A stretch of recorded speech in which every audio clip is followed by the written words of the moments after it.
Voilà, nous allons pouvoir maintenant tous ensemble partager la parole de Dieu. On en profite pour faire un petit salut aux internautes qui nous rejoindront dans la semaine et de pouvoir partager toujours le message de l'Écriture. J'avais à cœur ce matin de partager avec vous le message qui nous parle de notre préparation en tant que disciples de Jésus, avec toujours à la conscience cette pensée qui ne doit pas s'éloigner de nous, c'est que Jésus revient bientôt.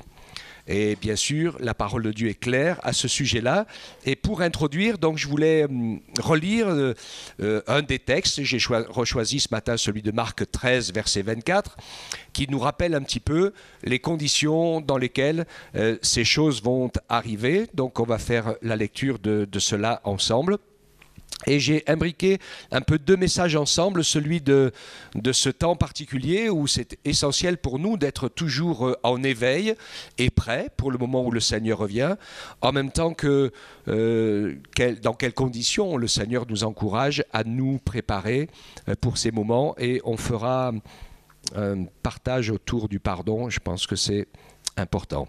Donc Marc 13, 24, mais dans ces jours, après cette tribulation, le soleil s'obscurcira et la lune ne donnera plus sa clarté, les étoiles tomberont du ciel et les puissances qui sont dans les cieux seront ébranlées. Alors on verra le Fils de l'homme venir sur les nuées avec beaucoup de puissance et de gloire. Alors il enverra ses anges et rassemblera ses élus des quatre vents, de l'extrémité de la terre jusqu'à l'extrémité du ciel. Recevez l'enseignement de la parabole du figuier. Dès que ses branches deviennent tendres et que les feuilles poussent, vous savez que l'été est proche. De même, vous aussi, quand vous verrez ces choses arriver, sachez que le Fils de l'homme est proche, à la porte. En vérité, je vous le dis, cette génération ne passera point que tout cela n'arrive. Le ciel et la terre passeront, mais mes paroles ne passeront point. Pour ce qui est du jour et de l'heure, personne ne les connaît, pas même les anges dans le ciel, pas même le Fils, mais le Père seul. Prenez garde, veillez et priez, car vous ne savez quand ce sera le moment. Amen. Profitons pour continuer la lecture avec les textes suivants, et puis après vous pourrez prendre plus de temps à l'écoute. Éphésiens 5, 27 nous parle de ce que Jésus a fait pour nous, et nous rappelle qu'en donnant sa vie en sacrifice et en nous permettant d'être visités, remplis de son esprit, le travail que le Seigneur poursuit, le Seigneur Jésus en tant qu'époux, pour son épouse, l'Église, c'est de la faire paraître devant lui, cette Église glorieuse, sans tache, ni ride, ni rien de semblable, mais sainte et sans défaut. Apocalypse 19, 7. Apocalypse 19, 7. Réjouissons-nous et soyons dans l'allégresse et donnons-lui gloire, car les noces de l'agneau sont venues et son épouse s'est préparée. Il lui a été donné de se revêtir, de se vêtir de fin lin éclatant et pur. Le fin lin, ce sont les œuvres justes des saints. Amen. Le premier élément sur lequel je vais m'arrêter, vous avez bien sûr compris que je n'ai pris que la fin du chapitre 13 de Marc, mais si on le prend dès le début de ce chapitre, il y a toute une liste de choses qui correspondent en fait de manière bien précise au moment où Jésus est en train de parler et où l'Église va naître et où la tribulation et la persécution va commencer rapidement jusqu'au moment où Jésus revient. Je n'ai pas le temps ce matin d'entrer dans les détails, je veux juste vous dire quelque chose qui est important dans la parole de Dieu, que vous devez savoir quand on lit le livre de l'Apocalypse ou les paroles de Jésus. Ils sont toujours écrits à la manière orientale. Le Seigneur, quand il parle par thème, et il ne se sert pas de la chronologie comme repère. Et c'est important, nous, ça nous embrouille un peu. Quand on lit, par exemple, Marc tout entier, et puis même les autres, il y a des moments où il poursuit une idée bien précise et il parle de ce qui va se passer en Israël avec cette quasi-tentative de destruction jusqu'à la destruction du temple, qui n'aura pas pierre sur pierre et prier pour que ça n'arrive pas en hiver, etc. Et les femmes enceintes et toutes ces choses-là, on sait que c'est arrivé en 70 avec la destruction de Jérusalem. que ça ne s'applique pas au moment du retour précieux de Jésus et de l'enlèvement de l'Église, parce que les éléments naturels de la météo et des conditions militaires n'ont aucun impact sur le retour de Jésus et l'enlèvement des croyants. Et donc c'est pour ça qu'il faut bien lire les événements qui correspondent à une explication pour des événements donnés, puis à bout ou avant ou après d'autres éléments qui réexpliquent une autre chose de la parole de Dieu. Cette parenthèse étant ouverte et fermée, je pense qu'on peut dire une chose assez précise, c'est que quand même, et c'est la palissade, on n'a jamais été aussi près du moment où le Seigneur va revenir. Et donc, c'est une réalité parce qu'on voit beaucoup d'éléments annoncés dans les Écritures qui s'accomplissent, sont en train de s'accomplir, etc., etc. Mais, comment je vais dire ça ? Je pense que mon message et nos discours ne sont pas des discours apocalyptiques ou catastrophiques. Et pour moi, il y a quand même toujours une réalité qui est incontournable, c'est que c'est nos vies à nous qui sont très courtes. Et que ce soit le retour de Jésus ou le moment où le Seigneur nous rappelle à lui, qui peut arriver n'importe quand, il faut que nous soyons prêts. D'accord ? En fait, la fin du monde, c'est bien sûr, c'est peut-être à certains moments des milliers, voire des millions de personnes qui meurent à la fois, mais de toute façon, on meurt toujours tout seul. Il n'y a que ceux qui restent qui s'en rendent compte. Et donc, le seul important, c'est pas de se faire peur. La seule chose qui est importante, c'est de se préparer, car bien sûr, aucun d'entre nous ne sait s'il rouvrira les yeux demain. Et c'est ça la réalité, ça peut venir encore plus vite et bien plus vite que le retour de Jésus. Mais quand même, c'est important pour nous. Nous voyons les circonstances, nous voyons les choses qui se passent. Et le Seigneur nous invite à nous préparer. Quand on voit les éléments qui est ici, levez les yeux, préparons-nous, prenons garde, veillons. Et donc il y a tout un cheminement qui doit être là et qui doit nous motiver. Et quand je parlais de la possibilité aussi de mourir physiquement, c'est quelque chose qui doit nous motiver. Je me rappelle quand j'étais tout jeune, on avait un pasteur qui venait nous visiter dans la famille. C'était une famille un peu difficile dans laquelle j'étais. Et il nous parlait de bonnes choses pour nous encourager. Et il disait, chaque soir quand je m'endors et que je ferme les yeux, j'oublie pas que ça pourrait être la dernière fois et que je ne vais pas les réouvrir. Et en même temps, chaque matin, quand je me lève et que le Seigneur me donne une journée, je travaille comme si j'avais des années de boulot devant moi pour m'organiser et tout ce qu'il y a à faire pour l'œuvre du Seigneur. Et j'ai jamais oublié ce conseil, parce que finalement, les deux réalités sont là et Dieu veut nous encourager à pouvoir avancer et à nous préparer. Il nous rappelle que Jésus est en train de préparer son Église pour qu'elle soit glorieuse, qu'elle soit sans tache, qu'elle soit ni ride, ni rien de semblable. Et puis il nous parle des œuvres justes des saints. Donc je voudrais citer un autre verset de l'Écriture qui va nous aider à nous montrer comment nous pouvons faire pour que nous puissions être cette Église glorieuse, sans tache, ni ride, ni rien de semblable. J'ai toujours pensé et aimé beaucoup ce verset de Romains 12, les versets 1 et 2, qui nous dit « Je vous exhorte donc, frères, par les compassions de Dieu, à offrir vos corps comme un sacrifice vivant, saint, agréable à Dieu, ce qui sera de votre part un culte raisonnable. Ne vous conformez pas au monde présent, mais soyez transformés par le renouvellement de l'intelligence, afin que vous discerniez quelle est la volonté de Dieu, ce qui est bon, agréable et parfait. » Amen.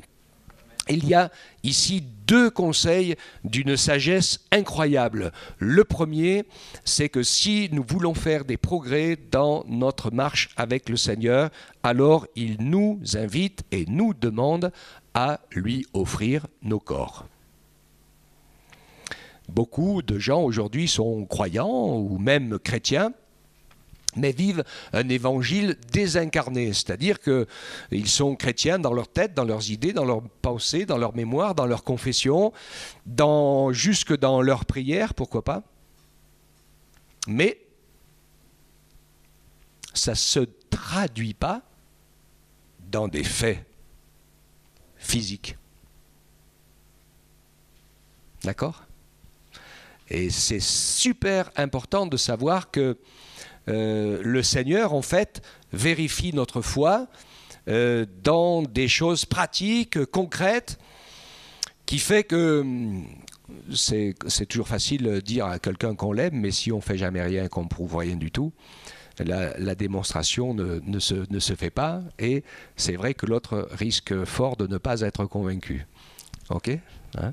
On s'aperçoit en fait que nos vies sont entre les mains du Seigneur, et que si nous voulons le servir, nos vies lui appartiennent. On lui remet entre ses mains nos vies, nos sentiments, nos émotions, notre temps et notre argent. Ah, là c'est pratique et concret. Hein ? Parce que ça nous demande de nous organiser. Je sais que personnellement, pour l'offrande à l'œuvre du Seigneur, il y a des fois, hop, ils tapent juste dans le fond de leur poche ou au fond de leur sac pour savoir, ah oui, il faut que je donne quelque chose.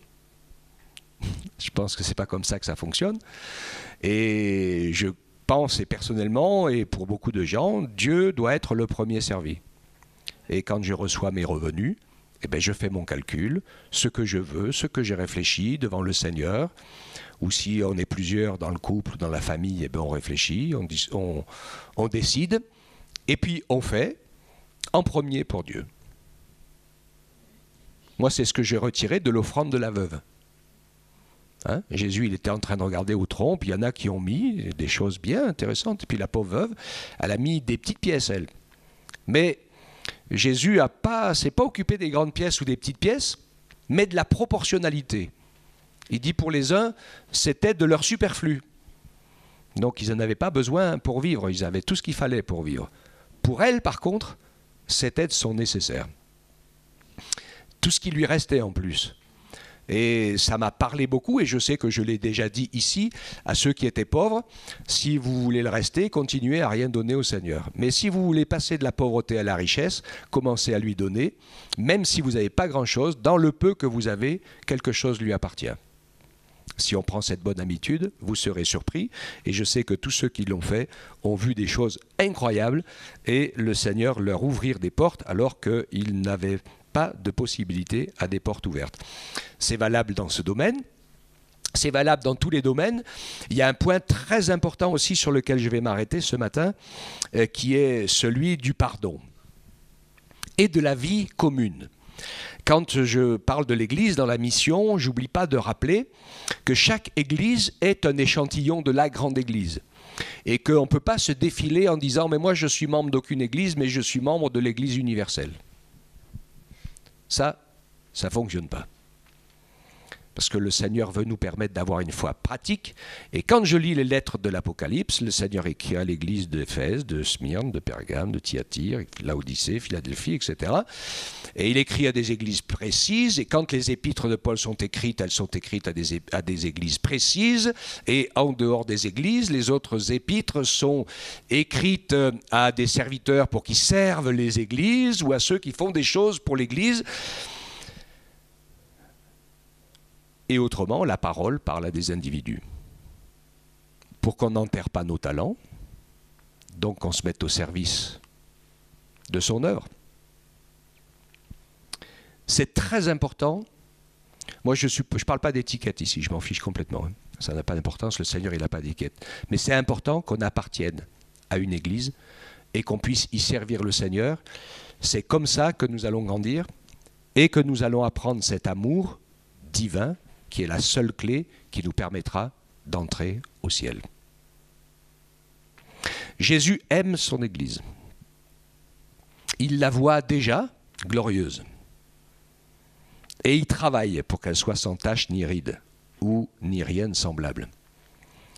Jésus nous aime, avec nos imperfections. Il aime son peuple, bien sûr, dans son ensemble et dans tous les temps.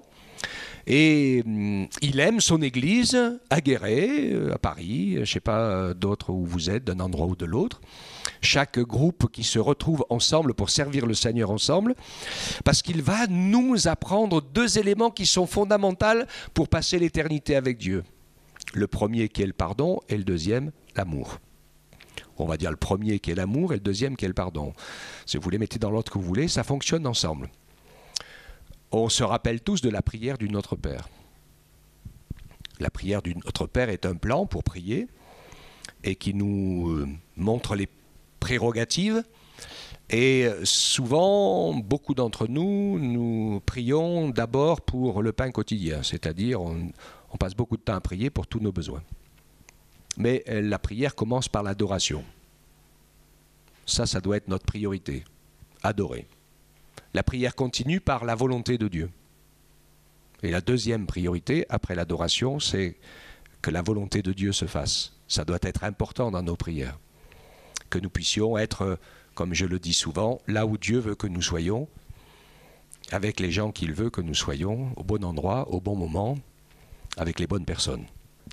Et ça, c'est une clé essentielle dans la prière. Ensuite, il nous parle bien sûr de nos besoins.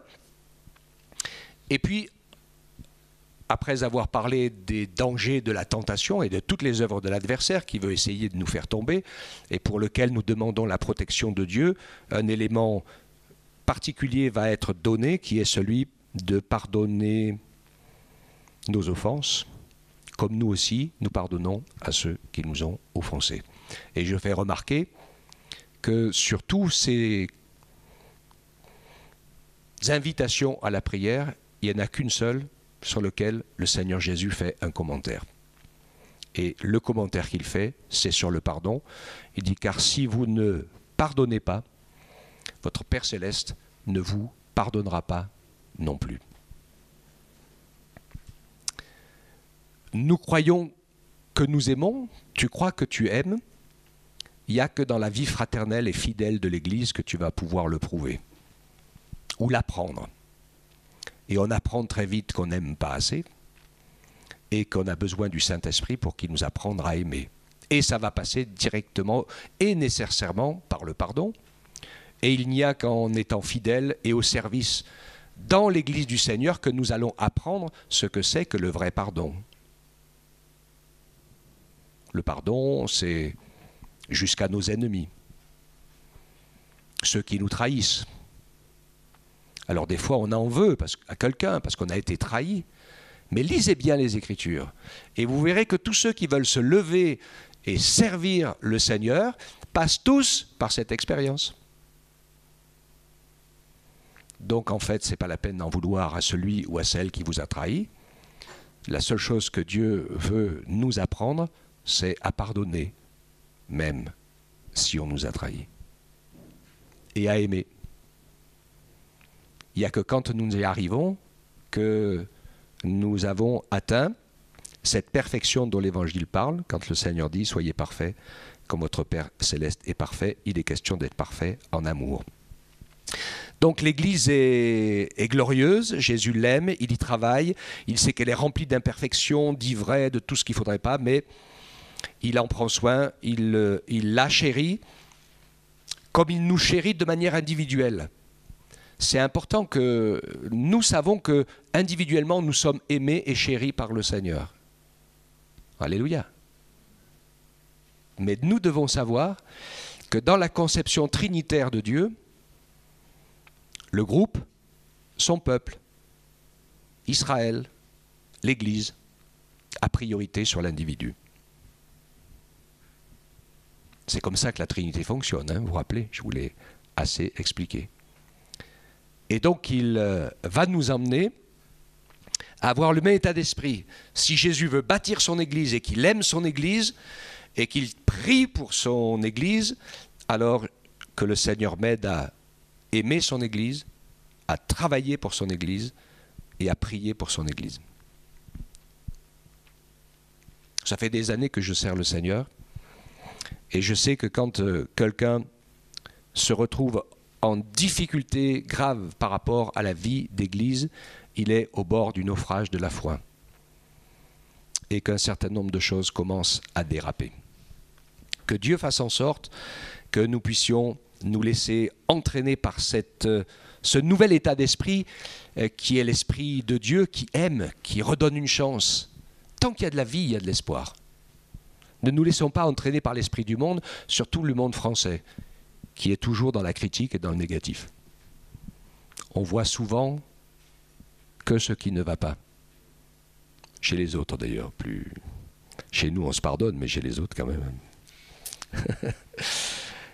Que Dieu nous aide à pouvoir développer cet esprit constructif. Et si quelqu'un a mal agi, ou etc., dans la prière et dans le pardon, c'est à nous de travailler pour lui donner une seconde chance.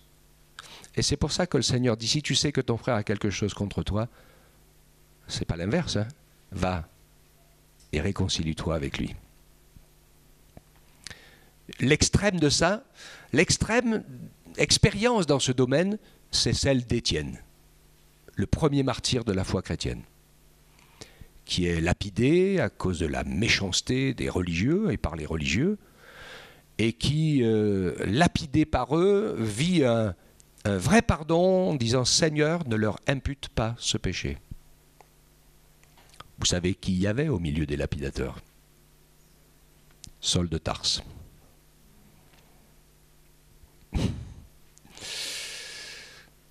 Et en fait, ce que je remarque, c'est que la prière d'Étienne est libératrice pour le salut des ennemis, de ceux qui se plantent, de ceux qui se sont trompés, de ceux qui ont trahi, etc., etc., etc. Nous les libérons par le pardon. Et ça, c'est quelque chose qu'on n'apprend pas tout seul, en faisant que ce qu'on a envie, mais c'est des choses que les contraintes de la vie commune nous obligent à traverser. C'est une réalité, il n'y aura pas d'autre solution. Ça arrivera un jour ou l'autre. Si ça ne vous est jamais arrivé, vous affolez pas, ça ne va pas traîner. C'est comme ça. Dieu veut donc former notre caractère et ne pas nous laisser... que nous ne nous laissions pas entraîner par l'état d'esprit de ce monde, mais que nous laissions, comme nous l'avons lu ensemble dans les Romains, de pouvoir ne pas nous conformer au monde présent, mais renouveler dans l'intelligence pour discerner la volonté de Dieu. La volonté de Dieu, c'est que tous les hommes soient sauvés. Et nous qui sommes appelés à bénir et pas à maudire, nous sommes libérateurs. Je le dis souvent, Dieu a toujours raison. Le monde en est la preuve, puisqu'il dit que le salaire du péché, c'est la mort. Et ça, c'est imparable. Et l'Église est la deuxième preuve de la vérité que Dieu est amour, que Dieu pardonne, que Dieu guérit, que Dieu fait grâce, que Dieu sauve et change les vies. Et ça, c'est nous et l'Église qui en sommes les témoins et les démonstrateurs. C'est la lumière du monde. Nous sommes la lumière du monde. Laissons agir ce Dieu qui pardonne, ce Sauveur qui aime, qui guérit, qui délivre au travers de nous pour que nous puissions libérer ainsi la puissance de l'Esprit de Dieu au travers de nos vies. Jésus aime son Église. Elle est glorieuse, il la voit déjà à l'arrivée, quand il viendra nous chercher et nous enlever pour que nous partions à sa rencontre. L'Église est la colonne et l'appui de la vérité, elle est la démonstration de la sagesse infiniment variée. L'Église est crainte par le monde des ténèbres. Prenons du temps quand c'est nécessaire. Le mardi, on se retrouve dans la prière, c'est super important. On va prendre un petit temps de jeûne et de prière. C'est super important que le peuple de Dieu qui combat, c'est notre seule arme pour tenir ferme contre toutes les œuvres et les manœuvres de l'adversaire. Et cette seule arme, eh bien, c'est la prière ensemble. Bien sûr que nous pouvons prier tout seuls et que Dieu nous encourage et qu'il va être avec nous. Mais le défi de l'Église, c'est aussi de vivre des choses ensemble. Et si 2 ou 3 s'accordent pour demander quelque chose, dit le Seigneur, je le ferai. Alléluia.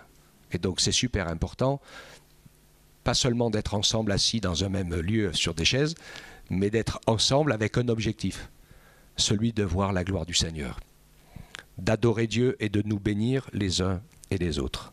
Amen.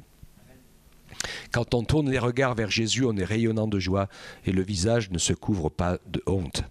Nous sommes appelés à être cette Église fidèle, fidèle au Seigneur, fidèle à sa parole, fidèle dans la foi jusqu'au bout, puisque c'est celui qui persévérera jusqu'à la fin qui sera sauvé. Amen. Dieu nous encourage donc à être cette Église glorieuse et en tant qu'Église glorieuse, c'est la vision que nous devons avoir. Jésus aime sa future épouse, il a prévu, nous sommes les pierres vivantes d'un édifice, une construction, son temple spirituel. Et comme le dit si bien Jean-Claude dans son témoignage, puisqu'on a un témoignage précis qui va avec chaque réunion, quand Dieu lui a donné la vision de la muraille avec des trous, les trous, c'est toutes les pierres qui ne sont pas là. Et certaines murailles, il y a beaucoup de trous. Et Dieu veut nous encourager à être chacun à notre place, là où nous avons la construction à faire ensemble. Alors une église sans tache, c'est bien sûr la question du péché. Jésus est celui qui nous pardonne, qui nous fait grâce. C'est important pour nous de ne pas nous laisser, comment dirais-je, entraîner par l'état d'esprit de ce monde qui, pour tout un tas de choses, dit c'est pas grave. Cet état d'esprit, c'est l'état d'esprit des Nicolaïtes.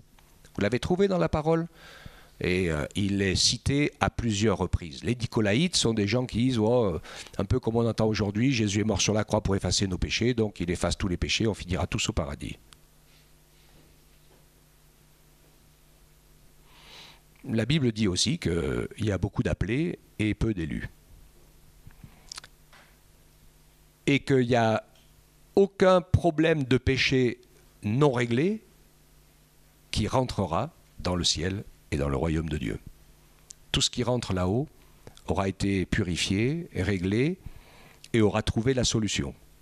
Donc sans tâche, ça nous parle du fait que nous devons marcher dans la vérité, dans la lumière, dans la sincérité. Et si le Seigneur nous montre que quelque chose ne va pas, eh bien qu'on puisse prier pour qu'il nous aide, même si des fois c'est long, même si parfois c'est difficile. Je sais que, et je ne veux pas juger parce que moi-même c'est pareil, on est tous pareils. Il y a des choses, j'ai mis des années pour arriver à les régler. Mais je veux faire attention de ne jamais dire c'est pas grave, ça n'a pas d'importance, on fera avec. C'est ça qui ne va pas. Et de pouvoir chaque jour qui passe dire Seigneur, j'ai besoin de ta grâce, je compte sur toi pour cette affaire et je ne veux pas lâcher jusqu'à ce que je sois arrivé au bout. Amen. Donc sans tâche, il y a des solutions avec le Seigneur. Hébreux 12, 14, recherchez la paix avec tous et la sanctification sans laquelle personne ne verra le Seigneur. Alors des fois on est très attentif à des choses qu'on fait ou qu'on ne fait pas. Vous avez des gens, ils sont très stricts sur le sabbat, par exemple, sur la médisance. Tite 3, 1 et 2 nous dit, rappelle-leur d'être soumis aux magistrats, aux autorités, d'obéir, d'être prêt à toute bonne œuvre, de ne médire de personne, d'être pacifique, modéré, plein de douceur avec tous les hommes. Quand on visite les églises, et je le sais, parce que ça fait des années, il y a plein d'endroits où il nous manque plein de générations. Alors, il y a 2 pièges à éviter. Le premier, de quoi parlez-vous dans la voiture en rentrant du culte avec vos enfants ?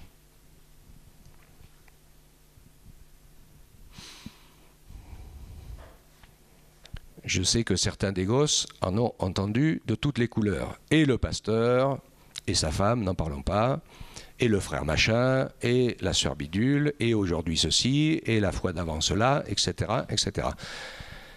Faut pas vous étonner que si tel est le discours du retour des réunions avec vos enfants dans la voiture, ils ne viendront pas au Seigneur. Ça, c'est le premier point. Le deuxième, les enfants ados. Parfois, on ne se rend pas compte des pièges de l'adversaire. Je l'ai vu combien de fois. Je vous ai parlé de soucis, d'amour fraternel. Il arrive un problème, une fâcherie, plus ou moins grave,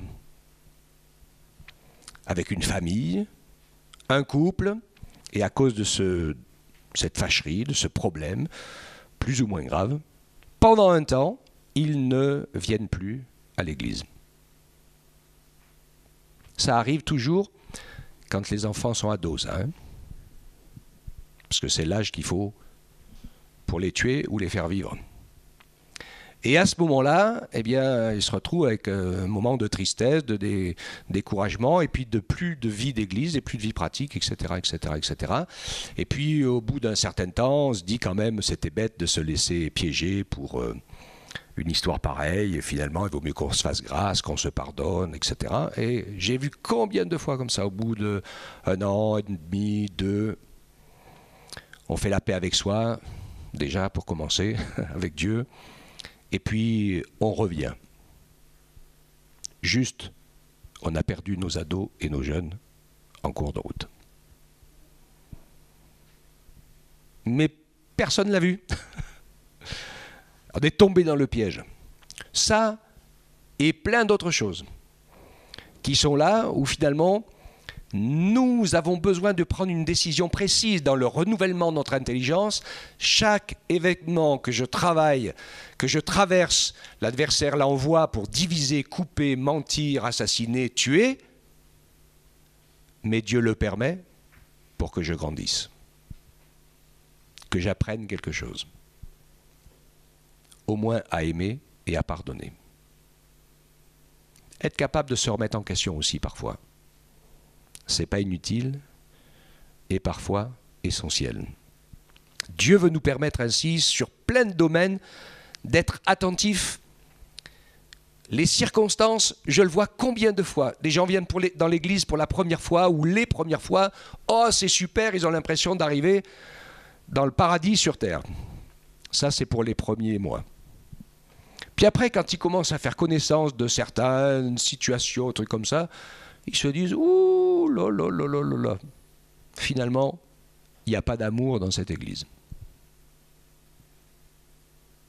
Alors, je vais vous donner l'interprétation de cette réalité de fait. La première interprétation, quand on vient au Seigneur et quand on découvre la parole, c'est que Dieu veut nous montrer la réalité de la joie, de la paix et du pardon des péchés que Jésus donne quand on vient à lui. Ça, c'est la première étape. Après qu'il nous ait sauvés, remplis de l'Esprit, l'Esprit nous conduit au désert et on va entrer dans la deuxième étape où il va falloir apprendre à marcher par la foi. Parce qu'il y a des moments où on sent fort la présence de Dieu et des moments où on ne la sent plus du tout, on a l'impression d'être seul et abandonné. Et commencer à apprendre à aimer son prochain. Si tu as compris ça, et que tu pries le Seigneur pour qu'il te donne la paix, qu'il te permette d'aimer, de passer par-dessus, de ne pas te laisser déstabiliser dans la foi par rapport aux mauvaises choses que tu entends ou que tu vois chez les uns et chez les autres, eh bien tu vas voir que ça va s'arrêter directement. Parce que tu auras compris la première clé, l'étape, apprendre à aimer. Ceux qui sont dignes ou pas dignes. Ceux qui sont francs ou pas francs, ceux qui sont aimables ou pas aimables. Tu veux aimer Dieu, tu veux aimer ton prochain, tu dois apprendre à aimer. Et le Seigneur met les circonstances. Et tant que tu n'as pas appris, tu te retrouves régulièrement devant la même marche. Moi j'en ai connu, après des années, ils n'ont jamais appris. Je me rappelle de certaines personnes, un jour j'ai dit « Ah, ça y est, elle a compris ». Elle a dit « Je vais venir, il faut que je parle avec l'église ». Et puis, elle a dit « Je vous pardonne pour tout le mal que vous m'avez fait ». J'ai dit « Seigneur, elle a encore rien compris ». Normalement, le principe, ça aurait été bien de demander pardon pour à l'inverse, quoi. Parce que c'est compliqué. J'ai jamais vu dans la parole qu'on demande pardon pour les péchés des autres. Mais bon, ça, c'est une... Voilà. Il y a des trucs bizarres qui se passent dans la tête des gens. Hein? C'est important de savoir que le Seigneur est celui qui veut nous faire progresser. Nous. Alléluia. Jésus n'a pas fait de différence avec Judas et les autres. Hein? Il lui a même confié la caisse. Vous allez dire, il est fou, c'est un voleur. Bah non, c'était le meilleur moyen de l'aider à être délivré. Parce qu'il était en face de son péché. Ça, c'était son péché. Et il le rencontrait tous les jours. Donc, voilà, ça aurait été pourquoi pas le moyen, comme le jeune homme riche, de pouvoir dire « Ah, j'aime trop la richesse et l'argent, alors il faut que je donne tout. » Voilà pour l'église sans tache. Une église sans rides. Parce que L'épouse de Jésus, elle est toute jeune, toute jolie, toute belle, sans rides. Vous savez ce que c'est, les rides, hein? Bon, quand je me regarde dans la glace, je n'ai pas tout à fait le même visage qu'il y a quelques années. Voilà, j'ai toujours 20 ans, mais plusieurs fois. Un peu plus de 3 fois. Donc, qu'est-ce qui fait les rides? Ben, c'est que ça plie toujours au même endroit. C'est nos habitudes. Et je vois des églises qui existent depuis des années. Tu peux presque savoir quand est-ce que la sœur un tel va prier, le frère un tel va s'asseoir là, la sœur machin là-bas, etc. Si jamais tu bouges quoi que ce soit dans le déroulement du culte, c'est plus comme on faisait avant. Il faut quand même que tu saches que sur la terre entière, il y a plein de gens qui ne font pas du tout l'église comme toi tu l'as fait ou moi je l'ai fait, et le Seigneur les bénit autant, les guérit autant et les délivre autant. Alléluia. Il y en a, c'est leur chaise. Alors dans les autres grandes religions, il y en a qui payaient pour leur chaise, donc ils espéraient avoir une place au paradis.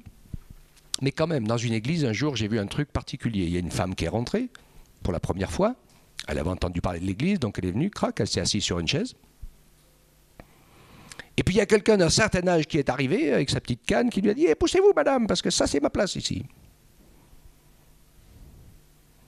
Alors la dame s'est levée et elle a repris la porte de la sortie, comme elle avait pris la porte d'entrée, et on ne l'a jamais plus revue.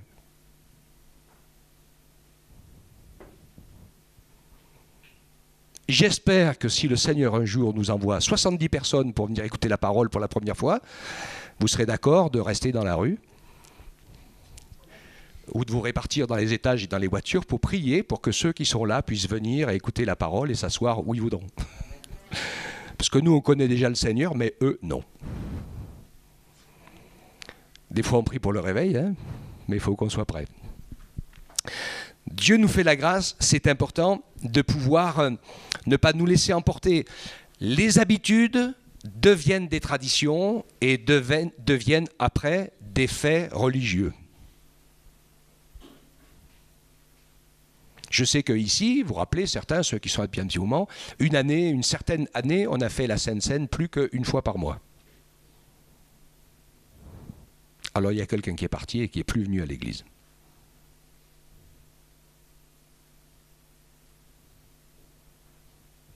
Ah. J'avais fait ça parce qu'un jour, en arrivant au culte, comme on avait fait la Sainte Seine de bonne heure, et quelqu'un qui m'a dit « Oh, j'ai pas eu mon culte aujourd'hui. » Oh, j'ai dit « Attendez, on n'est pas à la messe, là. Hein. » C'était impressionnant. Hein. Le pain et le vin ne se transforment pas en corps et sang de Jésus. Hein. On n'est pas dans la transsubstantiation de l'Église romaine ici. Ce n'est pas notre théologie. Hein. On fait les choses en mémoire du Seigneur. Et le pain n'est que du pain. Et le jus de raisin ou le vin n'est que du jus de raisin ou du vin. La seule chose, c'est que tout ce que nous pratiquons, c'est symbolique pour rappeler la mémoire de l'œuvre de Jésus. Et il y en a qui le font une fois par mois. Hein. Beaucoup d'églises le font une fois par mois. Pratiquement dans le monde entier, c'est une fois par mois. Bon, en France et dans les pays d'obédience catholique, c'est souvent chaque semaine. Mais il faut qu'on fasse attention à ça. Okay ? Donc attention aux rides. Apprenons à nous attacher à l'essentiel. Et l'essentiel, c'est que nous puissions participer ensemble, tous ensemble à l'adoration. Vous savez, quand j'ai donné mon cœur au Seigneur, j'étais très timide. Vous le savez pas comme ça, hein. Mais quand j'étais jeune, quand j'étais ado, j'étais très très timide. Je parlais pas, je disais rien, je craignais les gens. Et j'avais du mal à élever la voix. Il y a beaucoup de gens, je sais, pour qui c'est la même chose. Je suis timide, j'arrive pas. C'est difficile pour moi. Et ce que vous me dites là est vrai, je le reçois, je le conçois, mais c'est un piège du diable. Parce que si Jésus était venu mais qu'il n'avait rien dit, il ne serait rien passé et on n'aurait rien compris à sa mort sur la croix. Si, quand les prédicateurs se lèvent, ils ne prêchaient pas, c'est ce qui arrivait un jour à un prédicateur, hein, il s'est levé, puis il a commencé à tourner les pages sans rien dire. Au bout de 10 minutes, quand même, les frères et sœurs, ils disaient qu'est-ce qui vous arrive? Vous avez perdu la voix? Il dit non, je prêche dans mon cœur. Parce qu'il y a beaucoup de gens qui disent je prie dans mon cœur. Mais le jour où vous êtes marié et que vous étiez à la mairie devant monsieur le maire, vous n'avez pas dit oui dans votre cœur. Parce que tant qu'il ne l'a pas entendu oui à haute voix, il ne peut pas signer les papiers avec les témoins. Hein. Okay. Et avec le Seigneur, c'est la même chose. Au début, quand on est des bébés, on ne sait pas parler. Donc il écoute les prières de notre cœur. Après, il écoute toujours les prières de notre cœur, mais il veut nous aider à être des gens de la parole.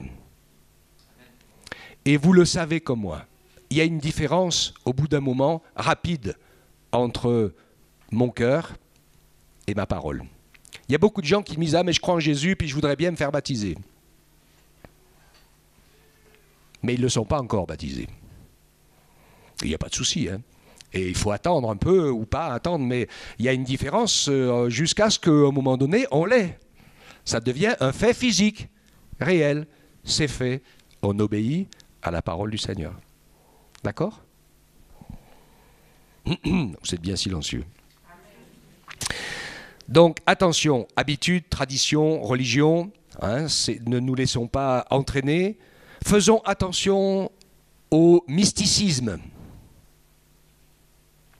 Parfois, on a des formules toutes faites. Alors, on aime bien faire toutes nos prières en les terminant par « au nom de Jésus ». Alors, on a raison, hein, plus ou moins. Parce que dans le sens du texte, ça voudrait dire, normalement, j'aurais pas besoin de le dire, ça voudrait dire que ce que je viens de dire, c'est comme si c'était Jésus qui l'avait dit. C'est ça que ça veut dire. Et c'est pour ça qu'il est important d'aller dans l'adoration et de chercher sa présence. Et je dis, apprenons à prier les prières du Saint-Esprit, nous serons facilement exaucés, alors que nos propres prières, souvent, ne correspondent qu'à nos propres besoins. Dieu veut donc nous encourager à pouvoir ainsi, c'est pas des mots et c'est pas des formules. Un jour, il y a une équipe de gars qui sont allés pour délivrer des démons au nom de Jésus que Paul prêche. Ils ont pris une volée monumentale. Parce que l'esprit mauvais qui habitait cette personne, ils étaient 7 en plus, hein, les gars. Hein, donc il était costaud, l'esprit. Il leur a dit, Paul, je connais, Jésus, je connais, mais vous, je ne vous connais pas. Ils avaient bien les mots, mais ils n'avaient pas la vie. OK, hein. Et ce qui est important, l'essentiel, le renouvellement de l'intelligence, c'est d'être en communion avec le Seigneur Jésus. Et même si tu es timide, si tu ne sais pas trop dire les bons mots de la prière, du moment que tu parles au Seigneur avec ton cœur, c'est toujours une belle prière. Je vais vous dire l'expérience que j'ai faite une fois, parce qu'il y a quelqu'un qui m'a dit, et ça marque, hein, il dit « mais j'arriverai jamais à prier comme vous, moi !» Et je me rendais compte que la personne était impressionnée par les belles prières qu'on faisait. Alors je me suis dit, je vais les écouter avec une autre oreille. C'est-à-dire, je vais les écouter les prières, toutes ces belles prières, je vais les écouter avec les oreilles d'un prof de français. Oh Seigneur Jésus! Madre amie, quel carnage. En fait, ce qu'on ressent de beau et d'impressionnant, c'est juste la foi et la joie de la prière. Mais ce n'est pas mieux dit que quelqu'un qui commence à dire les premiers mots. C'est juste qu'on a un peu plus d'habitude et qu'on est heureux de parler avec le Seigneur Jésus. Alléluia. Donc vous ne laissez pas impressionner, mais commencez à lui dire ce que vous avez sur le cœur et puis dites-le de tout votre cœur et vous vous rendrez même compte qu'à bout d'un moment, vous serez en train de dire des mots que vous ne comprenez plus et vous serez surpris d'être baptisé du Saint-Esprit. Comme ça c'est fait. Et c'est pas plus compliqué que ça. La plupart du temps, c'est la suite logique de notre joie à parler avec le Seigneur. Attention aux rides. Dieu veut donc nous encourager, et je vais terminer parce que l'heure est passée, avec les œuvres justes des saints qu'on trouve dans l'Apocalypse, en nous rappelant que le Seigneur nous appelle à ces œuvres-là. Être sensible à ce qu'il veut que tu sois, que tu dises et que tu fasses. Il y a des gens qui ont fait des œuvres de charité extraordinaires, et certains les ont fait pour mériter le ciel. Et elles n'ont aucune valeur. C'est ce que dit 1 Corinthiens 13. Tu pourrais même donner ta vie en sacrifice si tu voulais. Ça n'a aucune valeur. Et d'autres l'ont fait parce que c'est le Saint-Esprit qui les a entraînés là. Et ça n'a pas de valeur salutaire, mais ça a une grande valeur parce que tu es en train de remplir le service pour lequel le Seigneur t'a appelé, qualifié. Que ce soit de chanter, de prêcher, de visiter.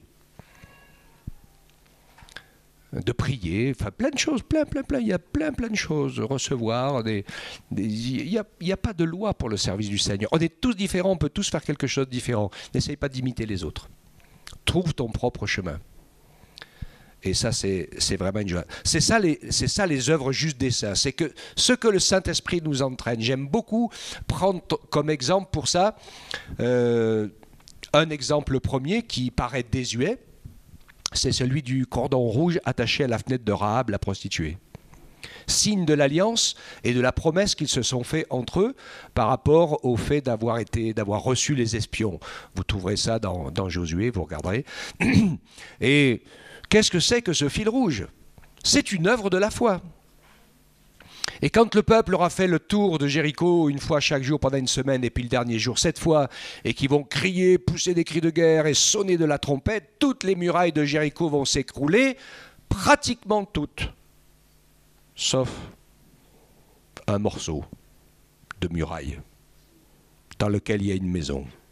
Et cette maison, c'est celle de Rahab, dans laquelle sont rentrés tous les gens de sa famille, enfin ceux qui ont voulu. Et elle avait accroché ce signe d'alliance entre les deux, et ce morceau-là ne s'est pas écroulé. Et tous ceux qui étaient dans cette maison ont été sauvés. Alléluia. Le baptême, c'est un premier signe d'alliance. Ça ne sert à rien le baptême. Hein. À rien du tout. Parce qu'il ne pardonne pas vos péchés. C'est le sang de Jésus qui meurt à la croix. Bon, pour vous laver, j'espère que vous êtes lavé avant quand même. Sinon je plains ceux qui vont passer après vous. Physiquement, et il n'a pas beaucoup de sens.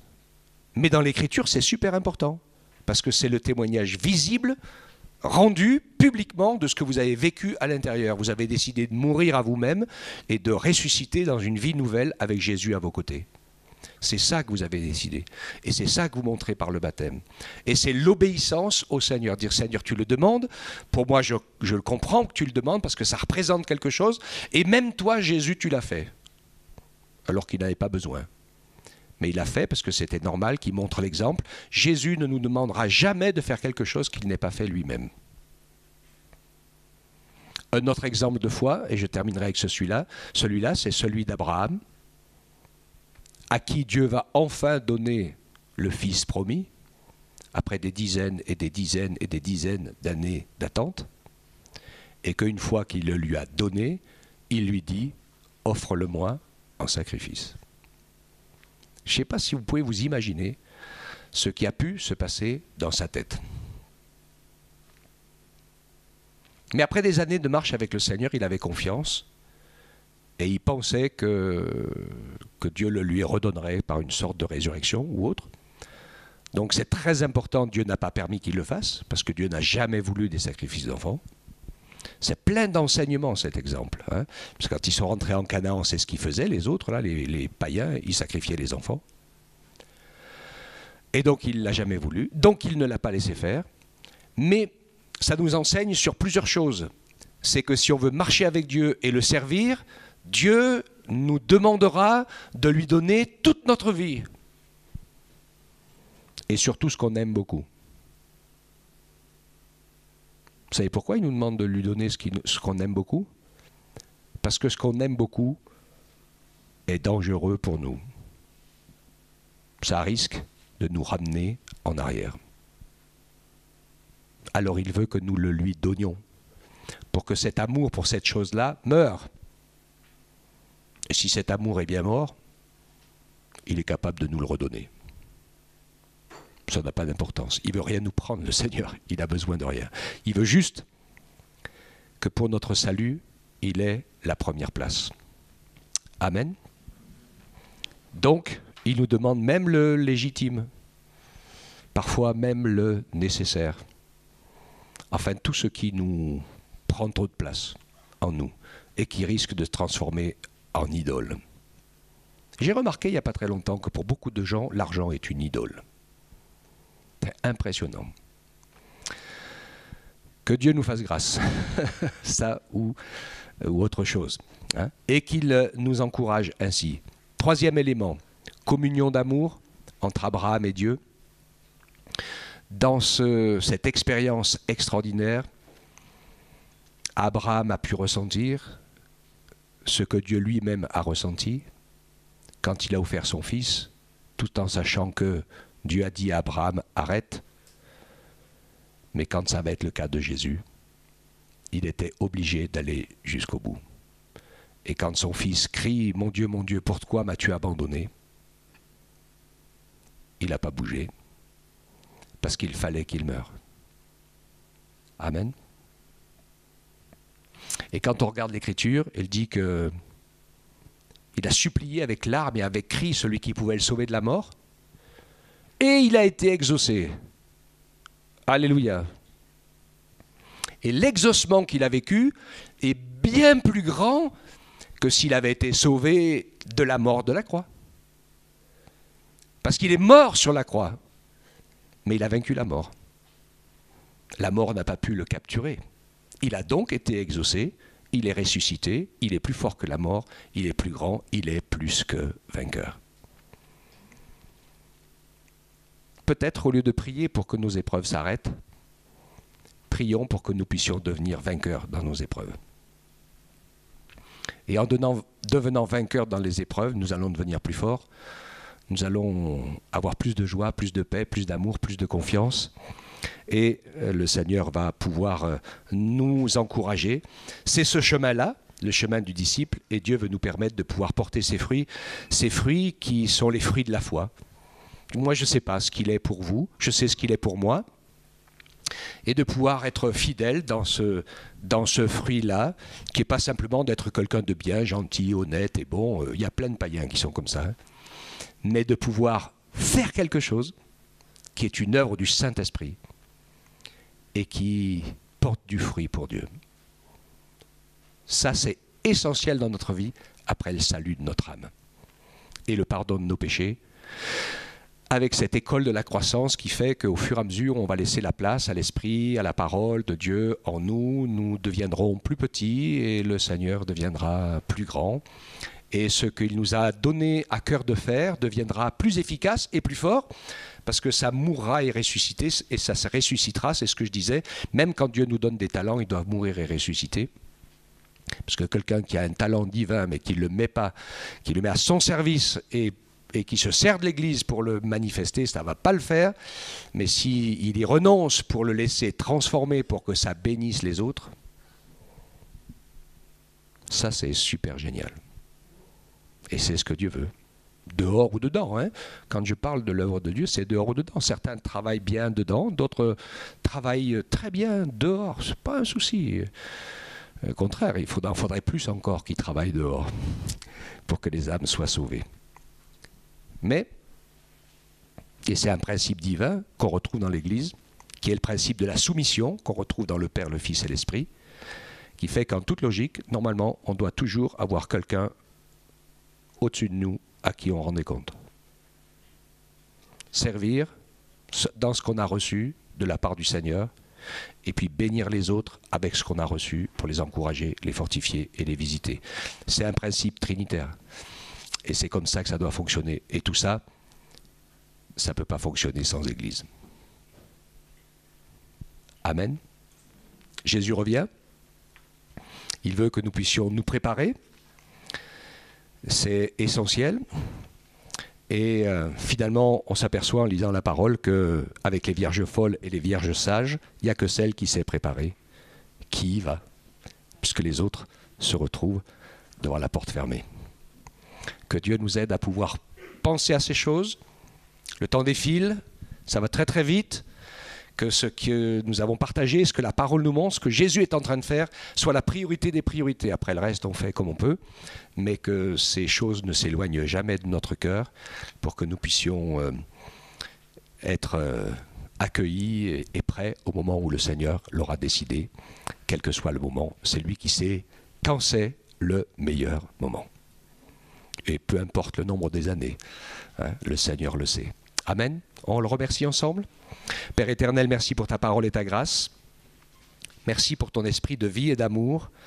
Merci pour le modèle et l'exemple de ta parole. Merci Seigneur parce que tu aimes ton Église, elle est glorieuse pour toi et tu travailles pour que chacun soit prêt quand tu reviens.